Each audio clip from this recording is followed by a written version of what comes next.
बीते हफ्ते पाकिस्तान के सिंध प्रांत में शाहनवाज नाम के एक शख्स को पुलिस ने गोली मार दी। 32 साल के शाहनवाज पेशे से डॉक्टर थे। पुलिस का दावा है कि नवाज ने सोशल मीडिया पर पैगंबर मोहम्मद साहब का अपमान किया, आपत्तिजनक बातें लिखी और गिरफ्तार किए जाने पर विरोध किया।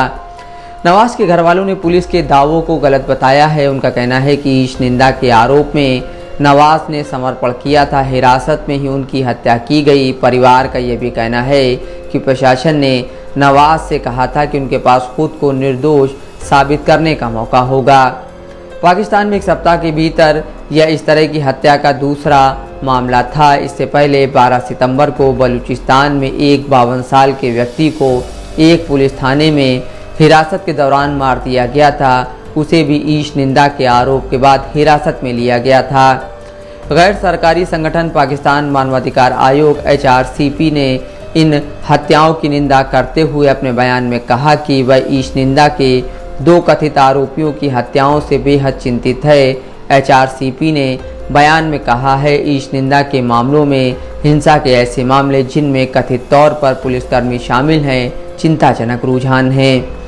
धार्मिक तौर पर रूढ़िवादी देश पाकिस्तान में इस्लाम के लिए अपमानजनक या आलोचक मानी जाने वाली गतिविधियों में मौत की सज़ा का प्रावधान है। हालांकि अब तक किसी को भी ईश निंदा कानूनों के तहत आधिकारिक तौर पर मौत की सज़ा नहीं मिली है, लेकिन ऐसे दर्जनों मामले हैं जिनमें मुकदमा चलने से पहले ही भीड़ ने आरोपी को मार डाला।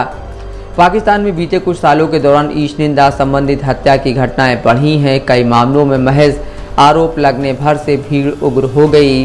पिछले साल ईश निंदा के आरोप के चलते भीड़ ने पंजाब प्रांत में ईसाई आबादी वाले इलाकों में हमला बोला। कई चर्च जला दिए गए और सैकड़ों लोगों को बेघर होना पड़ा।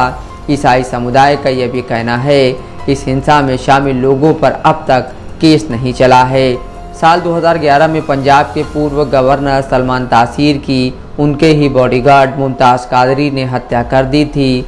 सलमान पाकिस्तान के ईश निंदा कानूनों में सुधार का समर्थन कर रहे थे। वहीं मुमताज़ पाकिस्तान के विवादित संगठन दावत इस्लामी से जुड़ा था। इसके अलावा मुमताज़ इस संगठन के मुखिया इलियास अत्तारी का शिष्य भी था। कहा जाता है कि पाकिस्तान सरकार धार्मिक कट्टरपंथियों को संगठित और समर्थन करती है। यह भी ईश निंदा आरोपियों की हत्याओं में एक भूमिका निभा रही है। बताया जाता है कि मुस्लिम कट्टरपंथी पाकिस्तान की सियासत में बहुत प्रभावशाली हैं और सरकार व सैन्य नेतृत्व उनका विरोध नहीं करना चाहते हैं। पाकिस्तान के अब तक के इतिहास में जिन लोगों ने ईश निंदा कानूनों का बेजा फ़ायदा उठाया और जो लोग ना कानूनों का कथित तौर पर उल्लंघन करने वाले लोगों के विरुद्ध हिंसा का समर्थन करते हैं, उनके साथ सरकार नरमी से पेश आती है। तहरीक-ए-लब्बैक पाकिस्तान पार्टी के संस्थापक मौलाना खादिम हुसैन रज़वी हों या फिर उनकी मौत के बाद उस पार्टी का मुखिया बना उनका बेटा साद हुसैन रिजवी हो या फिर कट्टरपंथी मौलाना आसिफ अशरफ जलाली हो, पाकिस्तान सरकार इनके साथ कभी ईश निंदा के मामले में सख्ती से पेश नहीं आई। साल 2011 में मुमताज़ ने सलमान की हत्या की, जिसके बाद इन्हीं कट्टरपंथी मौलानाओं ने मुमताज़ के समर्थन में कई हिंसक प्रदर्शन किए।